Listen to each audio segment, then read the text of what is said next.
Live from your imagination, not your history. See yourself beyond your current circumstance and mental conditioning. So often as leaders and as entrepreneurs, we get trapped in seeing ourselves the way we were.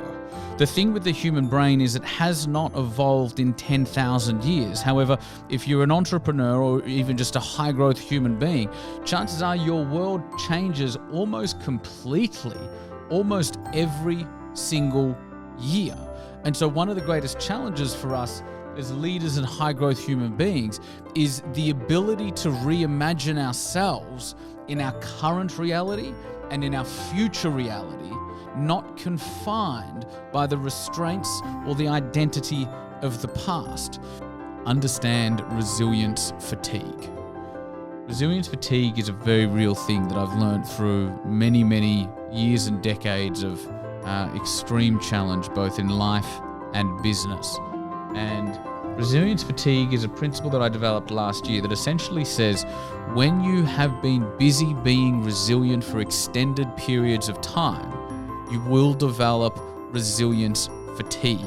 I remember, during the biggest challenge of my life and career in 2016, we were literally looking at the greatest insurmountable commercial challenge I have ever seen any business look at. And I did not blink. I did not waver. I did not shake. I was absolutely resolved and committed to making it work. And as began the hardest 18 months of my life. What was super interesting for me is that 18 to 24 months later, we had overcome that mountain. We had overcome a challenge that was seemingly insurmountable. And on a daily basis, the smallest problems that would come across my desk or require my attention would leave me feeling incredibly unsettled.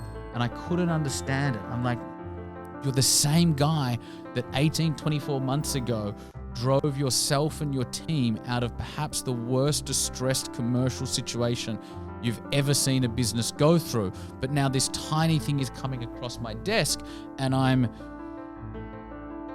don't feel equipped. And what it proved to me is that I had extreme fatigue around being resilient. And what it proved to me was that it's not about the size of the challenge outside of you that matters. It's the size of your resilience inside of you.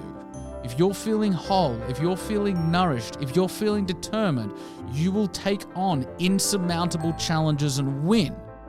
However, if you are riddled with resilience fatigue, you will be met by the smallest challenges and you will feel defeated before you even start to move. And so understand resilience fatigue is a thing, and if and when you think you are experiencing it, rest. Nourish yourself so that you can come back stronger. Build your resilience muscle. Resilience is a muscle, and like all of our other muscles, it's defined and developed through failure.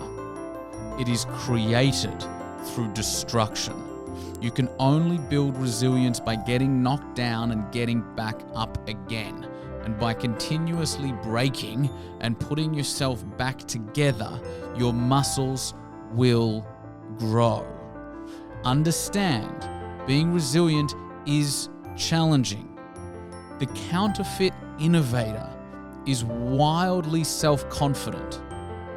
The real innovator is scared to death because they understand just how challenging it is. So allow the challenge to come. Understand that you're going to be met with opportunity after opportunity to build your resilience muscle. Understand that you need to pause and reflect at the right times, but understand it is going through the process of breaking and rebuilding yourself that your resilience muscles are developed. It was Rudyard Kipling that said, treat triumph and disaster for the two imposters that they are. We really need to understand, team, that right now we are getting a global lesson in non-attachment. Everybody's life, everybody's career, everybody's business, everybody's travel plans, everybody's wedding plans have all been put on pause and disrupted to a huge degree. And so if you're an entrepreneur or a leader that's benefited greatly in a commercial sense from what's going on around the world right now, treat triumph as the imposter that it is. If you are somebody that has been buried in challenge and difficulty as a result of what's going on in the world right now, treat that challenge as the imposter that it is. We are currently experiencing a lesson in non-attachment. Practice making hard decisions. Anyone can choose between a good option and a bad option. It's easy. Leadership starts when you have to make a decision and you have to choose the least bad option from a set of really bad options, knowing that in doing so, you are making a bad decision, and people will point and say, he or she made a bad decision. But you will know that yes, you made a bad decision, but it was the least bad decision you could have made through a set of really bad options.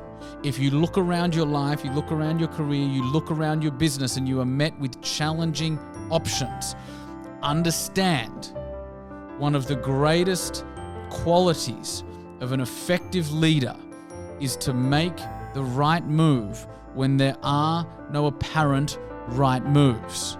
Practice making the hard decisions.